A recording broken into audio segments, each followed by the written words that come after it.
consciousness of the light.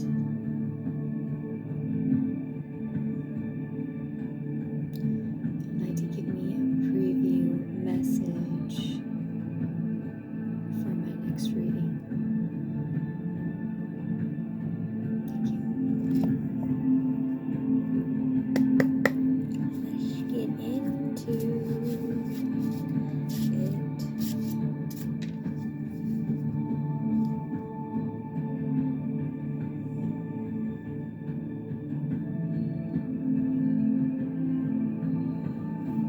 These cards smell good.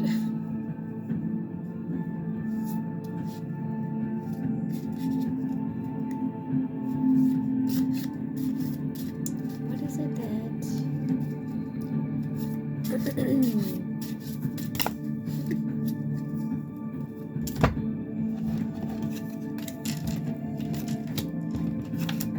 I must have my deck upside down. Okay, so the energies that we're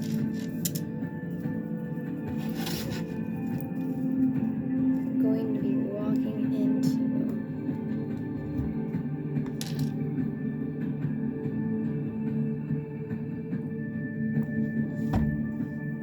coming up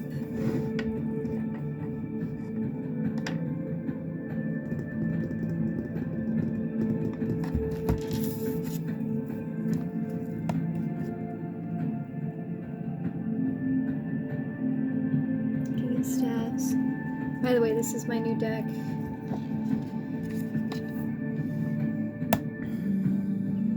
Tarot of a Moon Garden. It's my first time using it on camera. I've been spending the last couple days with it. It's very magical, very magical. See that? Like purple iridescent. It's so beautiful. And each card is so beautiful. It tells, in this deck, the wands are staffs, the cups are obviously still cups, the swords are still swords, and the pentacles are still earth, but they added the staff. And we have the King of Staffs. Let me see if I can get a better angle here. Yeah. Let's see. Last time I turned off the camera behind me, or the let me see. Let me check out.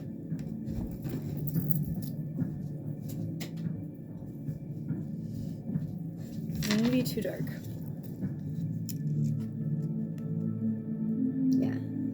I think it's this one on my left, honestly. I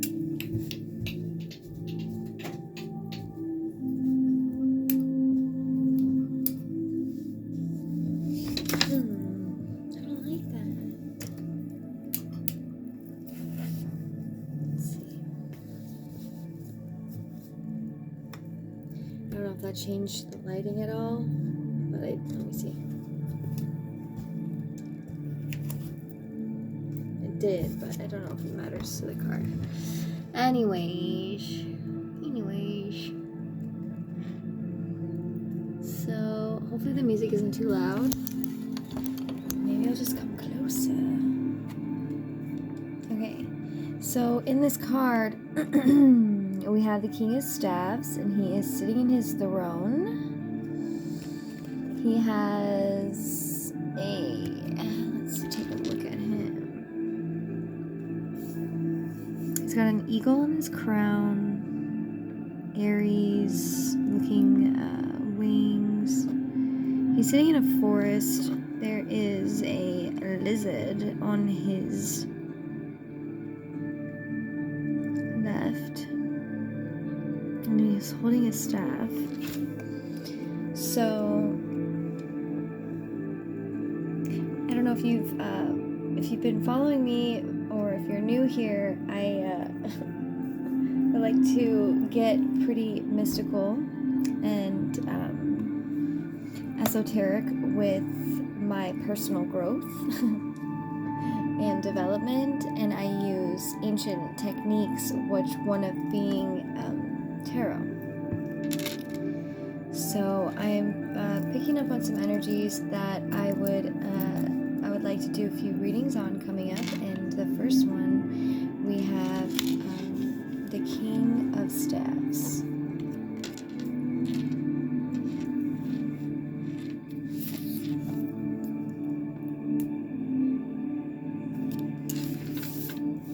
The second one, we have the Three of Cups, and you can see what look like three fairies on a full moon in chalices, in cups.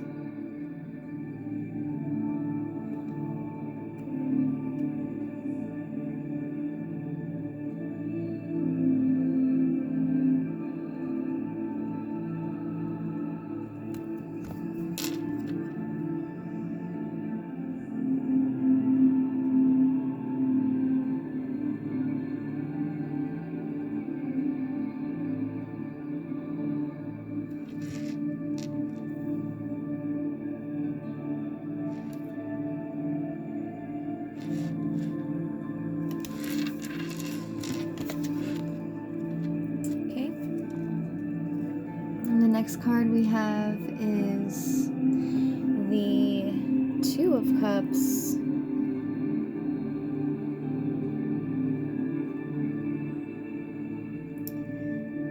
Showing a group of flowers and butterflies, actually a pair of butterflies around a crescent moon.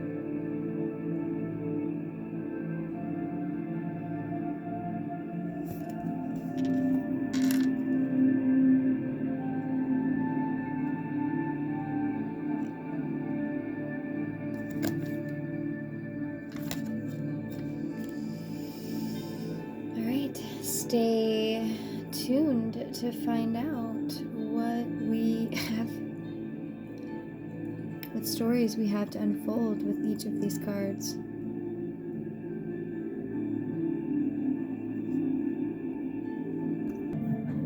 Alright, so reading into the first card from the first pile, the King of Staffs. In the southern quadrant of the sacred circle, the salamander resides with his fiery power. This direction is also the placement for the cauldron of fire and the ritual staff. The staff, like the sword, straight in form, designates the masculine energy of the suit. As the wheel of the year turns, we find the influence of the staffs in the fire signs of Aries, Leo, and Sagittarius. This sacred fire also illuminates the psychic realm to light the intuitive function of the mind. The staff is the magic wand. The staff's wands, rods, or staves, as they represent this suit of the tarot, are traditionally illustrated as being of living wood. But in many decks, they are cut from this wood or severed from the earth. In defense to the green man and the all life,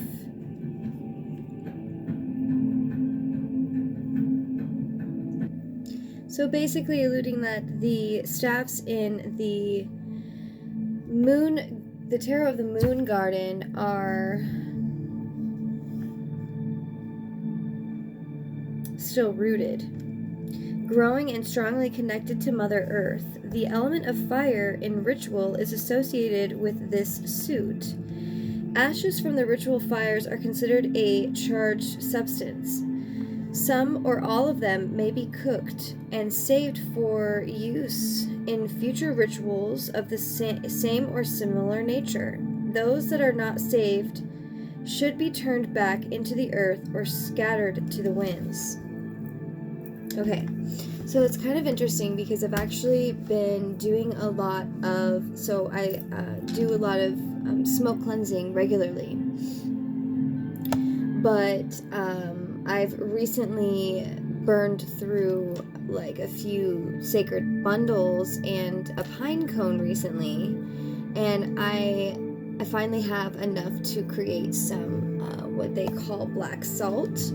And a lot of the things that I talk about here are definitely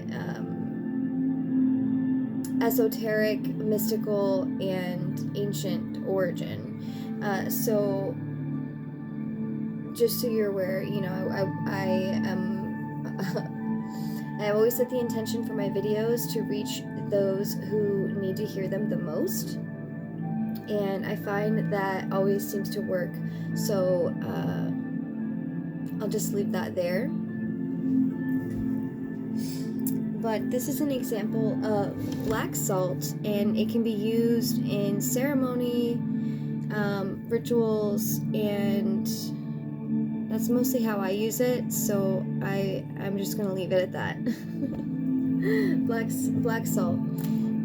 It's very good for warding off negative energy, especially if you carry it in your pocket, or you make a little satchel of it and you put it in near your desk at work, or the water cooler, as they say, if you're trying to ward off chatty, negative people.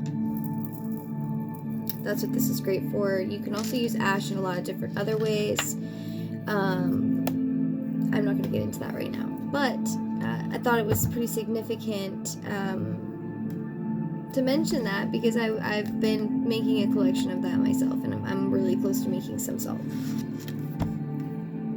Some of my own salt.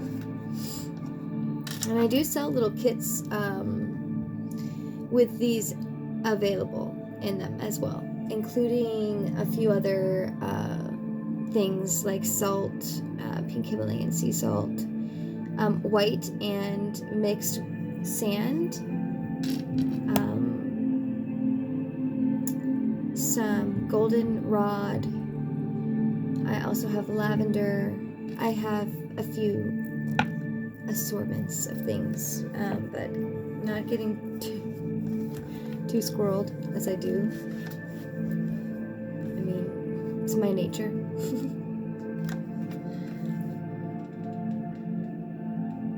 So, back to the card.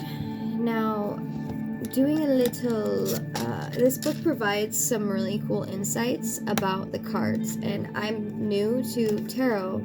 I live my life very much similar to the ways that people divine and look at cards, right? So if I see things in nature, numbers, synchronicities, you know, that's kind of what it is when it comes to tarot. And it also takes a little bit of your own interpretation as well. It can be a powerful tool for personal development and spiritual growth. So today we're talking about the King of Staffs, and it's often the King of Staffs is often found behind the scenes, on the board of directors, or with his genuine love of nature at the campfire's edge. He is comfortable in any situation life hands him, likable and friendly, but soft-spoken in his easy manner. He is outgoing in an understated way. Many turn to him for advice. He is a stable and established member of the community. This man is usually married, happily so, and a loving father, though occasionally overindulgent. I mean, I'll be a little overindulgent, male or female. And also something else to take note of in when it comes to the energy of tarot and of energy readings in general, unless it's specified specifically, you know, in this case there is a male shown in the picture, but that doesn't necessarily mean that it's a male. This is an energy dynamic that there are archetypes that we all I believe that the wand would be considered more of a house that we all represent. Okay, so like we all represent different things. So this wands and fire and staves in this deck all represent the element fire, and also the zodiac signs associated with fire. And not to get too far into astrology, but you know, just because you're a fire sign, just because your sun sign is a fire sign, it does not necessarily mean that that's the only sign that you represent, actually. And I don't know the best way to explain that, so I will just suggest that you take a look at that yourself and look into your natal chart. And I have a website that you can check into this for. If you have your birth time and your birth location, your birth certificate would be mighty helpful at this time. You can use cafeastrology.com to basically plug in the information from your birth certificate to find out the astrological placements of the universe in conjunction, or not in conjunction, but in my case in conjunction to a lot of things. But that's a little astrology joke and a lame one, I guess. But yeah, you can find out where everything in the universe is in the moment that you were born, in the place that you were born, where like you are at, and where everything else is at, and how it affects you personally. So daily horoscopes don't go as deep as they're very surface level, and it doesn't take a lot to understand it, but I find that it is very important that we do this. That is our destiny, is to take a look at these charts. And there are many different religions even that have this, like the Mormon religion. Technically they do something similar. It's called your patriarchal blessing or something like that, I believe.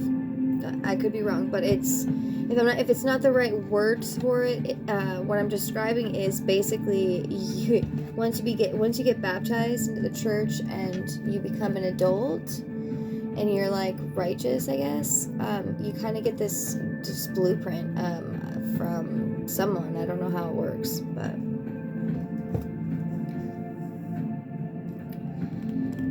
all right. So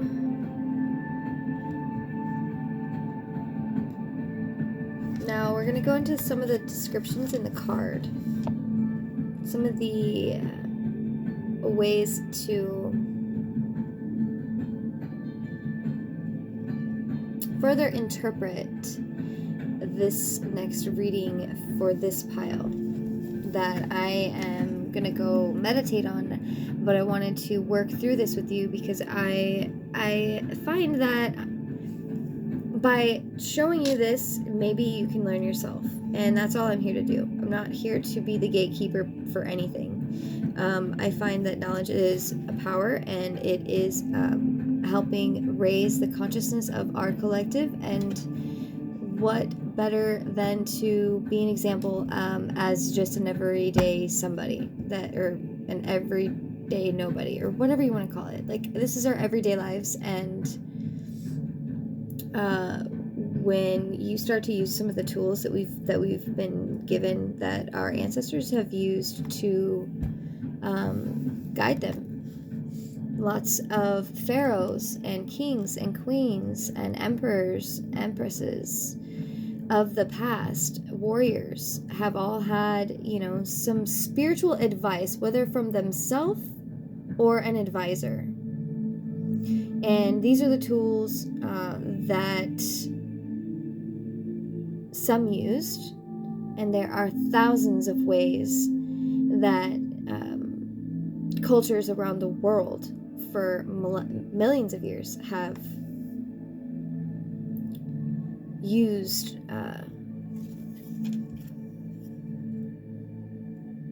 their intuition, their innate connection to source. And yeah,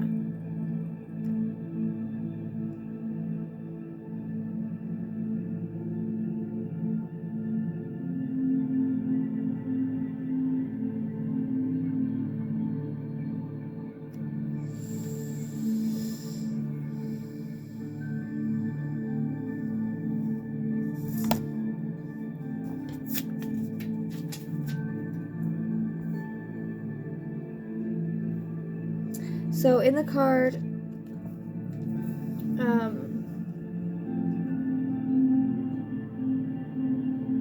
hopefully you can see that. These cards are beautiful, by the way. My phone may not be picking up a lot of what is potentially visible in the card, but based on the rendering from the book, the salamander with his tongue of flames finds sanctuary at the throne of his regal host. The seat of power is rooted where the tower of a tree once grew. And I don't know why, but I'm really being reminded of this past November when my boyfriend came into town, and we ended up in Cottonwood, which is a small city outside of upper Arizona, like what they would call upcountry, like up north, but also very close to Sedona, which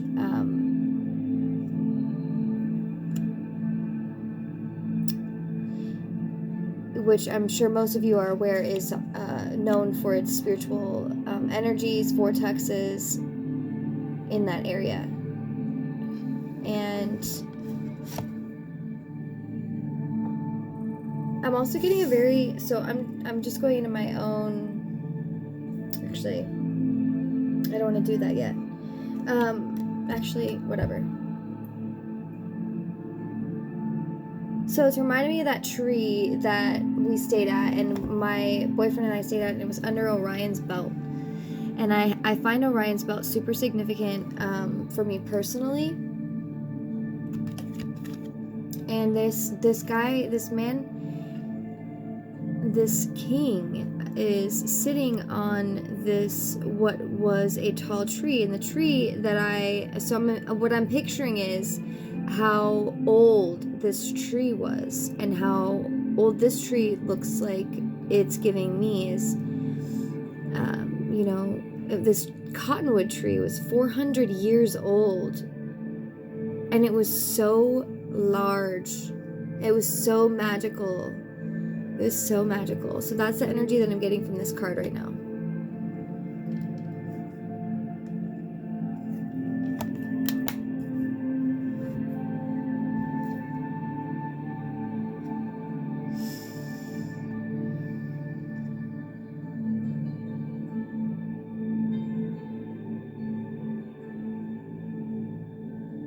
Okay.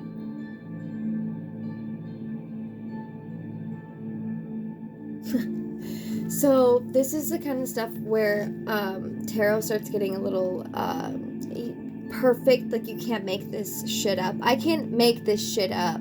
Like, sometimes I feel like I'm flipping through this fucking book, and all of a sudden the pages are changing. Like, that's how I feel. That's how synchronistic it is, and that's how powerful of a tool it can be for you in your life when you ask the right questions and you use it in the right way. In this case, that's what I'm doing. I always have, I meditate on the cards. I've cleansed the cards. I have used the cards a few times and gotten to know each deck intimately for a couple of nights now. And now I am moving into using the cards in this way for collective readings. So I just wanted to let that be known before I continue, just in case anyone had any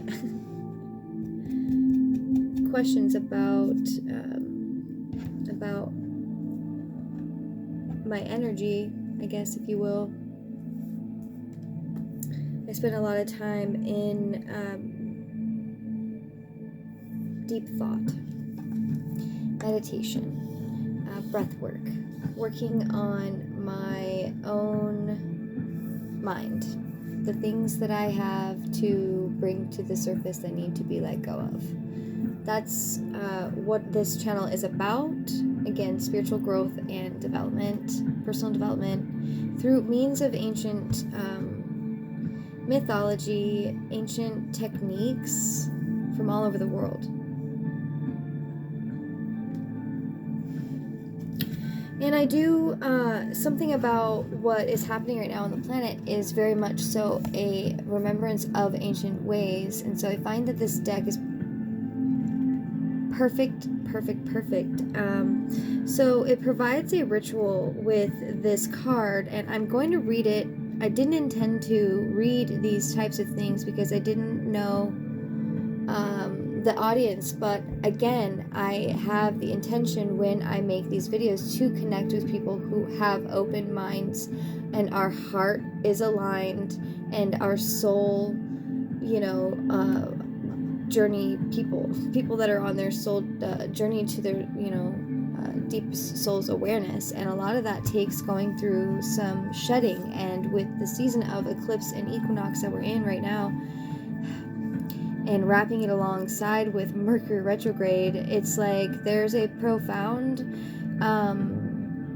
shaking and shifting happening on our planet that most people aren't aware of. And if there's any way that I can be of assistance by helping people let go of the things that are no longer serving them by using the celestial events that are going on in our cosmos,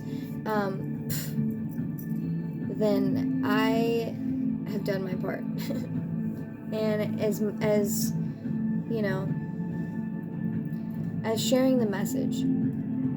So back into the card here about this King of Staffs and a ritual and involved with it. And I found it super synchronistic, and I wanted to share it because, like I mentioned before, I've been using pine cones as an incense during my meditations for the past few days with these cards, cleansing these cards and meditating on these cards. I've been using a pine cone, an upside down pine cone,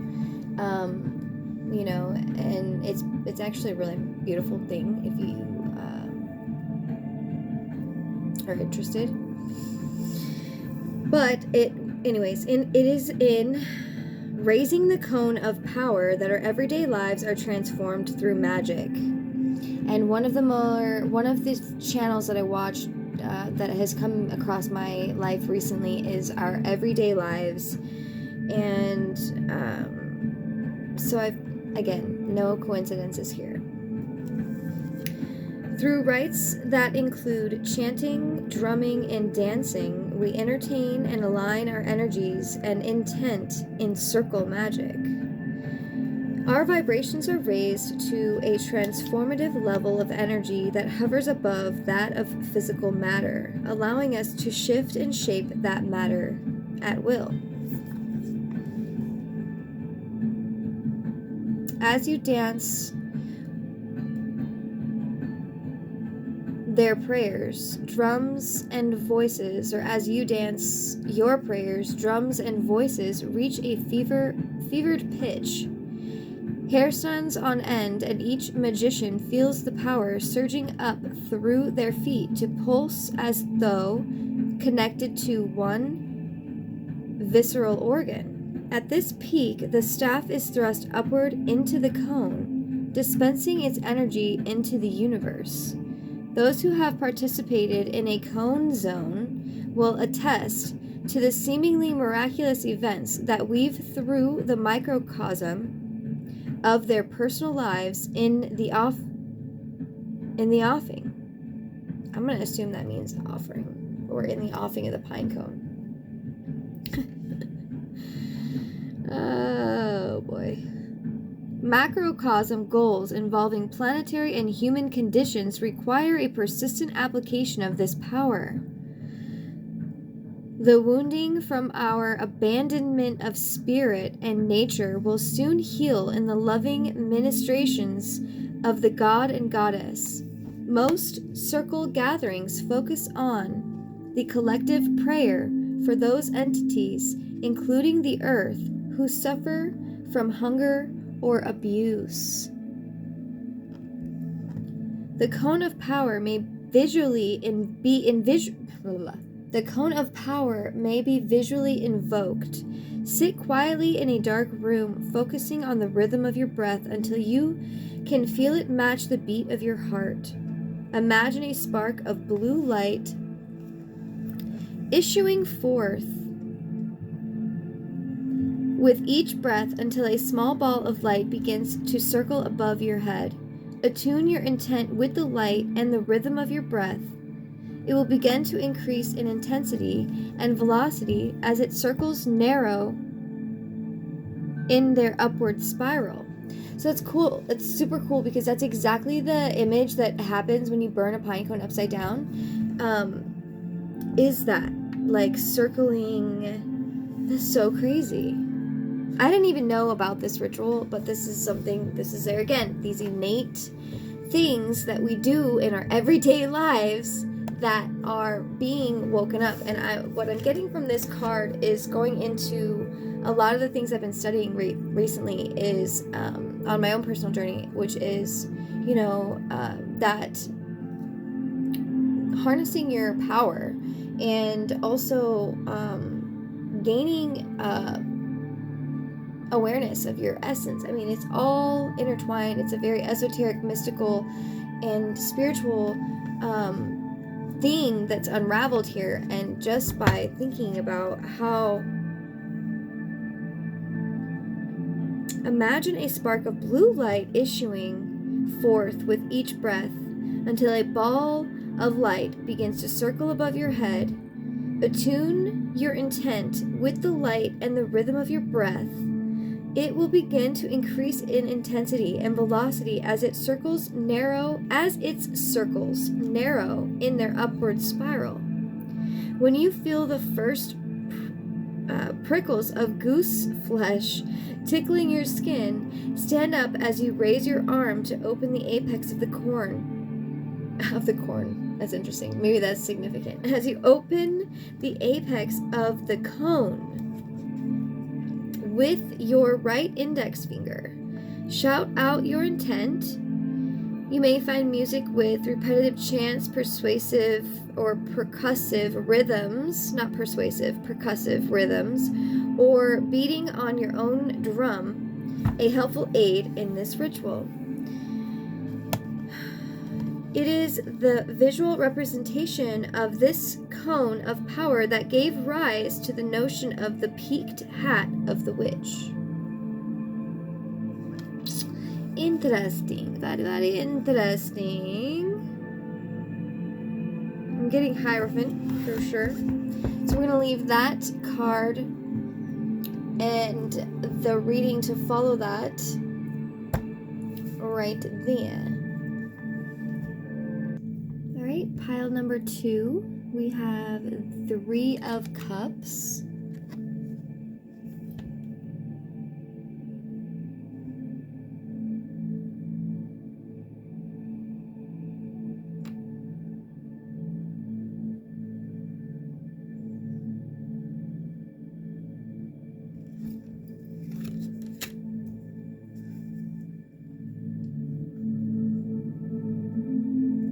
I don't know why, but I heard something about the Trinity.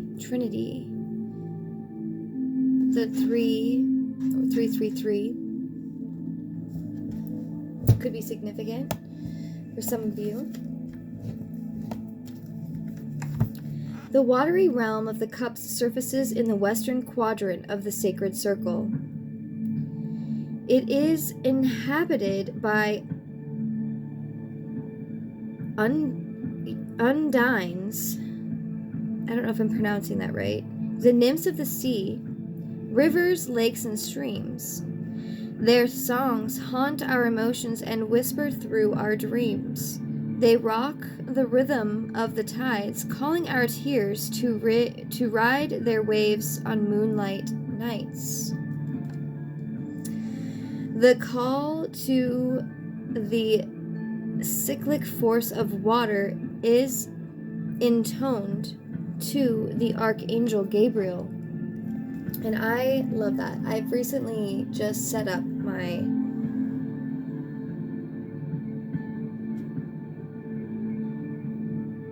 my own space, my own altar to my own represent the elements, the 4 directions, and angels and everything else.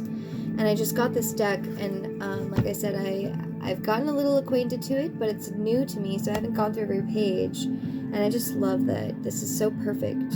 This is exact kind of messages that I've been wanting to share as someone who's super intellectual and needs facts based on the people that I've had in my life, you know, narcissistic relationships, and basically just the world the way it is right now. A lot of logic has to go into the understanding to allow the awareness of higher selves.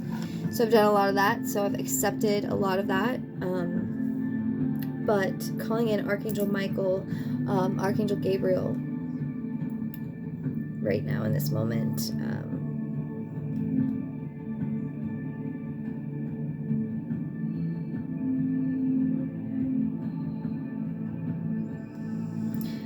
So Cancer, Scorpio, and Pisces, feel the fluid influence of the cups flowing through the wheel of the year. Feminine energy is cupped in the curved shape of this suit of the tarot. Feminine energy is cupped in the curved shape of this suit of the tarot, giving birth to summer's moon children, the autumn sting of Scorpio, and the twin tides of Pisces on winter's tail.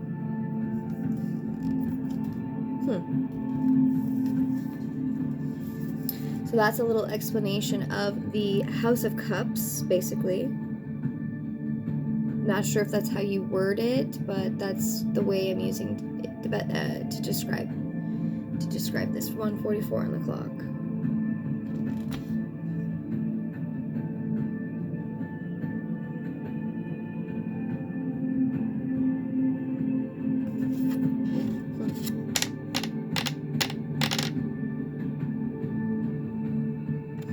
So Cancer, Scorpio, and Pisces. I don't know why, because I'm getting the 3 of Cups right now. I'm picking up that this is about a Cancer, a Scorpio, or a Pisces.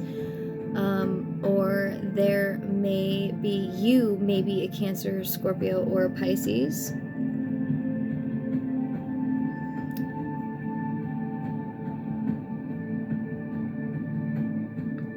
Specifically Cancer with that full moon we just had, or how many placements that you have in your chart for Cancer specifically. You may be, there may be a message here for you in regards to the lunar eclipse that we've just had.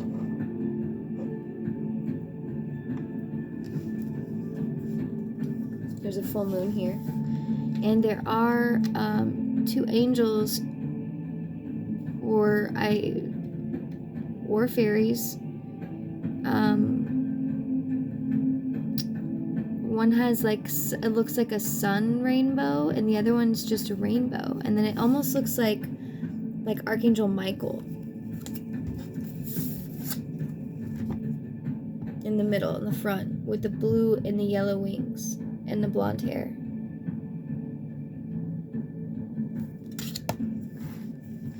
It's just what I'm picking up.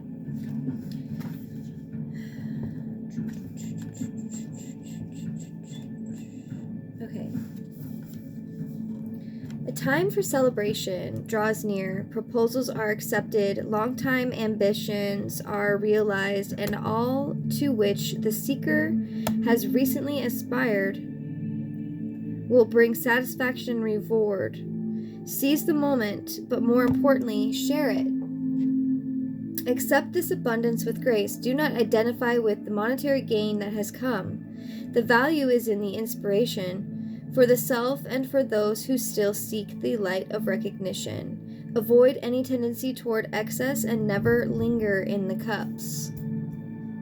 So that's giving me like, okay, yes, we've had a lot of heavy energies over the last few days, especially because of the lunar eclipse. And being that we are in this eclipse portal, or this eclipse alley, or whatever you want to say, this portal between these 2 profound spiritual celestial events that are going on cosmically, don't dwell in the cups. Don't stay in your emotions, you know. Just before I get too far off of that, you know, just don't avoid any tendency toward excess. Never linger in the cups, okay? So there's 3 maidens that are merry in their play. Notes of laughter chime from the golden cups of wine. The moment shines bright in the full moon. These cards are so magical.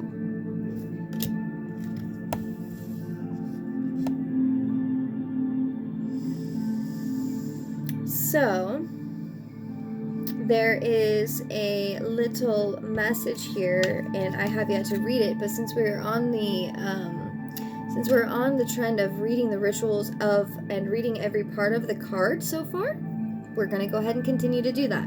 So celebrate the triple aspects of the goddess, maiden, mother, crone. This ritual is lots of fun, shared in groups and families.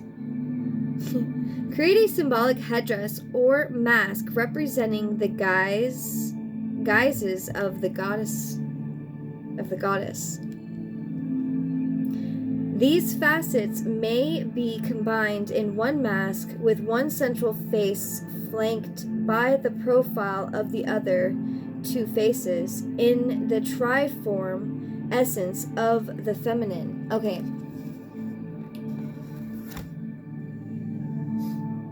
So I'm picturing like a 3, you know, it's very interesting again that we're going through this eclipse energy with the eclipse, with the moon and the sun. I'm getting a, you know what I mean? It's like the 3 planets, those 3, the number 3 is very important here. The portal between portals, between the portal, there's like a thing going on with, not only is it just the alignment of the sun, the moon, and the earth, but we are also lining up with our galactic center of the Milky Way. So, pretty big deal. That's, again, giving me 3, like, mother, maiden, crone, the 3 aspects of the moon, the triple goddess, for instance. I don't want to get that down, but you know, the triple goddess with the moon, this, you know, the full moon and the crescent moons, the waning and the waxing on either side. Phases of the moon, cycles of the feminine. So,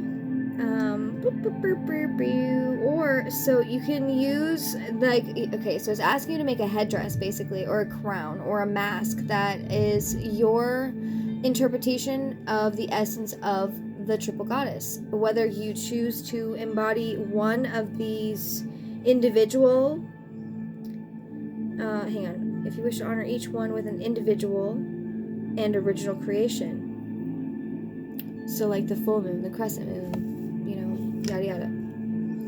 Use color for the maiden: white, spring green, and a myriad of pastels and brights. For the mother, red, wine, and rich tones of earth and plant. For the crone, the dark tones, black, indigo, and deep violet and silver.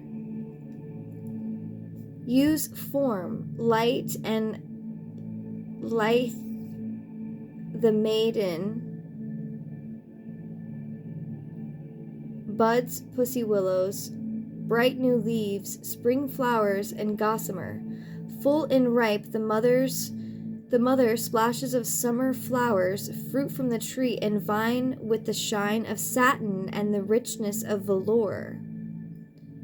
Wise and gnarled, the crone, shells, berries, bare branches, and bones, fringed with woolen yarn. Use your imagination. So, I have a couple of things that I've made over the last 2 years for Halloween that I'm finding kind of very symbolic for this message specifically. So,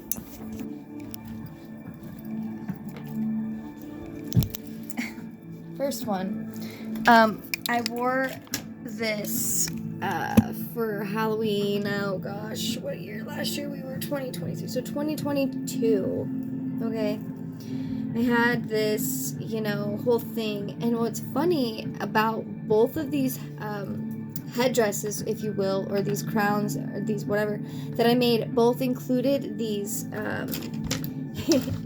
these smoky quartz that I use in every recording, in every download, in every reading, and any time that I meditate, I use them. So I had them on my crown I'm about to show you, like this. Okay, so I felt like very wooded, like an earth goddess, honestly. I guess you could look at it like Gaia, but I also felt very nymphish. I don't even know if nymphish is a word. But anyways, so I made this. A lot of it has fallen apart. It needs some love, but I absolutely love this. It's made with copper. I have pussy willow branches, oddly enough, as that was just mentioning. And these they're not leaves, I guess, they're feathers, but you know what I mean? Like, tell me that is not just the description that I just read. I can't make this shit up. Damn. So anyways, that's the one. And in this case, I guess that would represent the mother. So, very interesting.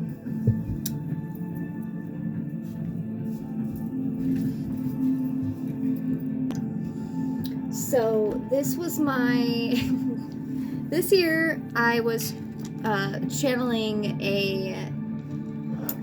like a warrior goddess. And she was in this case, I'm looking at her as the maiden because of the shell and the, you know what I mean, like the feathers and everything. But this was very much the crown that the headdress, the crown, whatever you want to call it. Both of these make me feel super empowered. Both of me speaking in tongues now. Both of them make me feel very magical. So I made a costume for this as well, and I included both of these on it this year as well.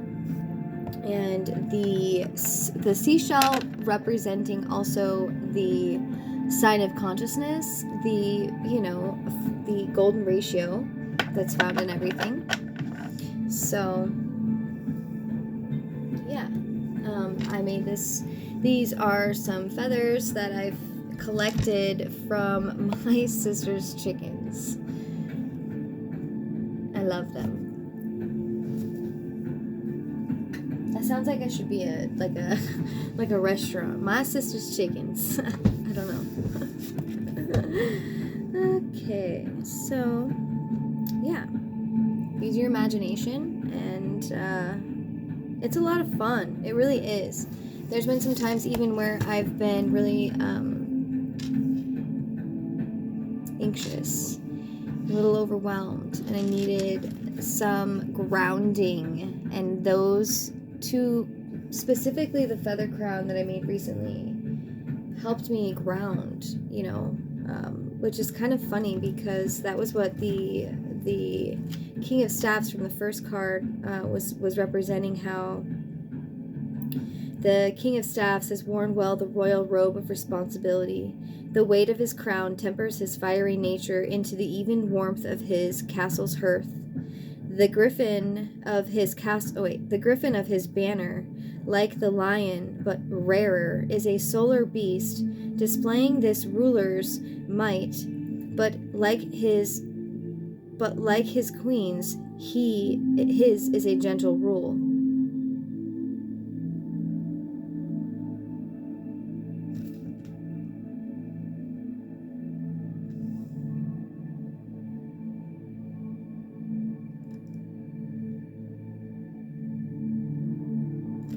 Yeah, I don't even think I mentioned that in the first part when I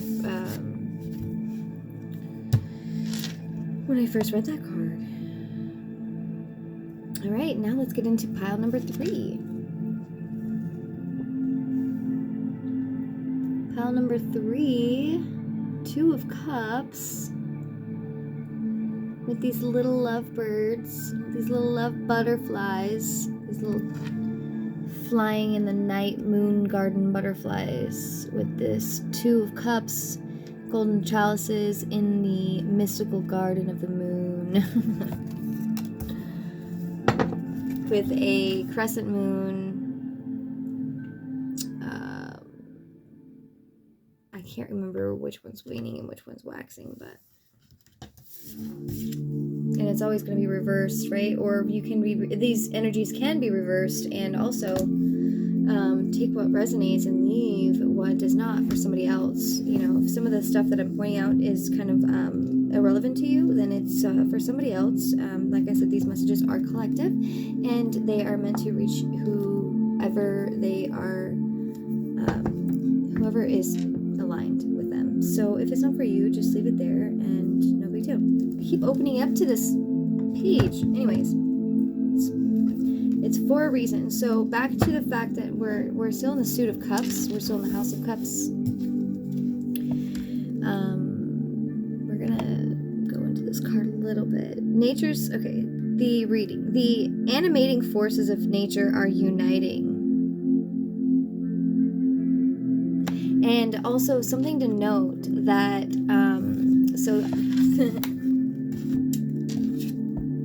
when we have a solar eclipse, that is when the moon passes between the earth and the sun, casting a shadow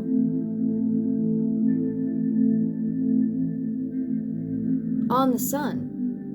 In this case, total. But the moon is also